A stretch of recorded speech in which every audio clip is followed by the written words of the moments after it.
They've been around for more than 128 years, some 60 years just in Southeast Asia alone. Now, what makes their ASEAN group unique today? We spoke to Jebsen and Jessen Group CEO Per Magnusson to find out more. Let's take a look. Jebsen and Jessen Group's 5 core regional business units include cable technology, ingredients, life sciences, packaging and technology. With over 2,000 employees, the group has operational entities located in China, Indonesia, Malaysia, Myanmar, the Philippines, Singapore, Thailand and Vietnam. Their local presence, regional network, industry expertise, and global solutions enable them to do more for their over 20,000 customers. The group works as one to serve their customers across the region. So I would say what has formed us as a group is to go with this change, to be able to adapt with this change and to capture those opportunities that change has. So not be stale and stagnant, but actually embrace it and be entrepreneurial and move with the change. While some of the industries that the group is involved in are more competitive than others, they aim to only enter industries in which they are a market leader or in the top 3 or 5. Being a market leader is of course a sign that you're successful, but it's also a necessity because you want to be relevant to your customers. You want to provide them with value. You want to make sure you really give them something. Otherwise, why should they be with you? And the same actually applies to other partners you have, whether it's your suppliers, they want to be with the best in the market, or it's your people. You want them to develop and they want to be with the best in the market. So we always say that in any segment we want to be a top 3. That ensures that you are relevant to all stakeholders and that you can provide this development for your staff and provide relevance to your customers. Per clinched the ACES Awards for the Outstanding Leaders in Asia category. He owned this win to harmonious teamwork and rejoiced both successes and failures as the pinnacle of a company's achievement. You always have to realize that it's all a team effort.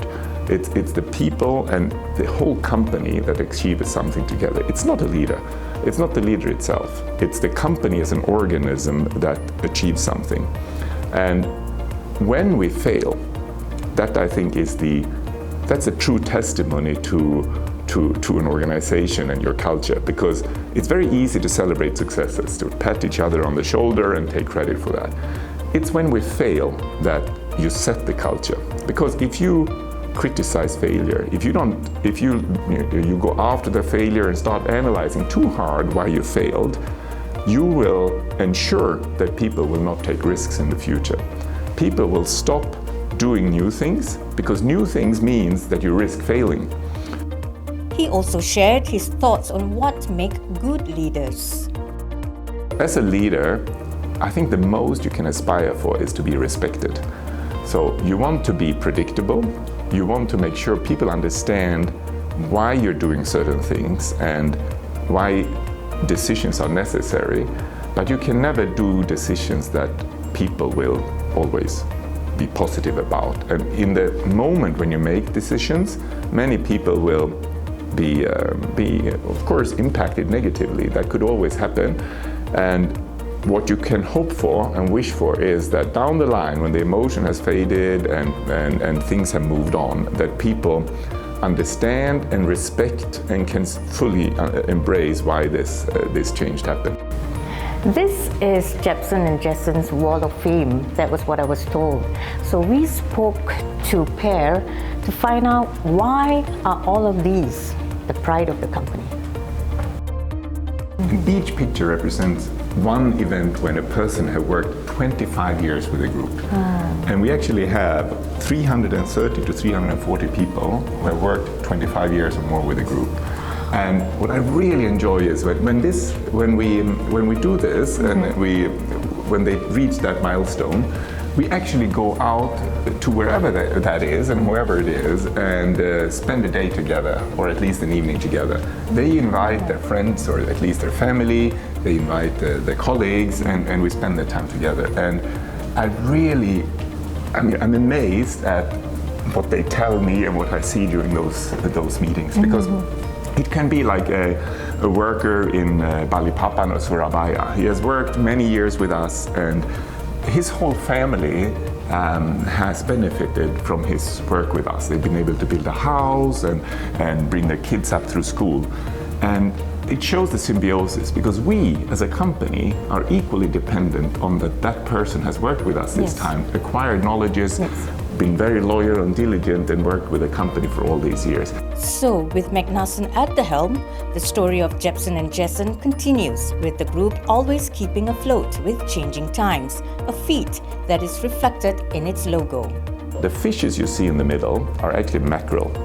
And mackerel is a unique fish in that it doesn't have a swim bladder. So, which means that if the mackerel stops swimming, it will sink down. It will not survive, which is a very good symbolic for a company as well. We as a company, we have to keep moving. You have to adapt with the times, you have to change with the technologies, and being in Southeast Asia, there's a lot of adversity, there are military coups, there are elections, there's a lot of challenges here. So if you don't keep moving, you stagnate and you will not survive. So the mackerel is a good symbolism of that. Hence, the story of the mackerel, which has paved the way for Jebsen and Jessen to operate and succeed in an ever-changing environment. I'm Anne Edwards for Beacons.